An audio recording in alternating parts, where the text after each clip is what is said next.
What's up, Idol Kadas? You're still watching Idol Kids Philippines Spotlight! Yes, keep on using our official hashtag for tonight. Of course, you're here naman with me, Shnai Gomez. At ako po si Emilio Daez. At kasama po natin ang bagong golden ticket holder na si Aliyah! Congratulations! Thank you po. Yes! Aliyah, congratulations ulit sa golden ticket mo. Kamusta naman ang pakiramdam na isa kang golden ticket holder? Pag first time po pala, nakakakaba po. So, paano ka nagre-relax habang kumakanta? Iniisip mo lang na mag-relax tapos nagre-relax ka lang? Opo. Oh, mind Yun pala yung over sikreto. matter. Kasi kailangan ko rin ng mga tips kasi kung paano yung mga performances. Kasi minsan pinagpe-perform ako, hindi ko alam kung bakit. So, kumukuha talaga ng mga tips sa mga golden ticket holders. Kasi ikaw hindi ka golden ticket holder. Hindi talaga. Malayong-malayo ako sa golden ticket holder. Interviewee lang ng mga golden ticket holder. Pero Aliyah, nalaman din namin ng ate Shania mo na mahilig ka sa K-pop. Tama ba yun?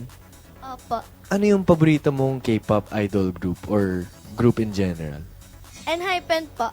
Enhypen. Okay. So, diba kapag K-pop, talagang all-around performer sila. Marunong silang kumanta, sumayaw, minsan acting nga eh. So, ano ba yung favorite lesson or favorite learning sa kakuha mo from K-pop? Especially when it comes sa mga performances mo din. Inaaralan ko po yung songs po nila.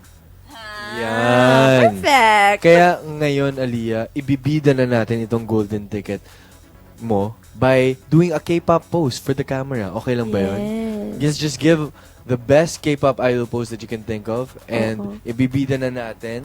Akin na muna yung microphone. Alam mo, isipin natin yung para maganda, di ba? Alam mo yung kapag K-pop, Oo. pagkatapos ng Ganyan. performance nila, may mga zoom Oo, in, zoom in sa oo, mga oo. ending Fairy. fairy. Wow. Ito na lang yung ending fairy natin. Okay. Oh. Ready? Sige. Na. Hawakan mo to, please, Aliyah. And then in 3, 2, 1, go! Okay, last one in 3, 2, 1, go! Maraming salamat, Aliyah. Good luck sa mga next rounds. Aabangan namin yung mga performances mo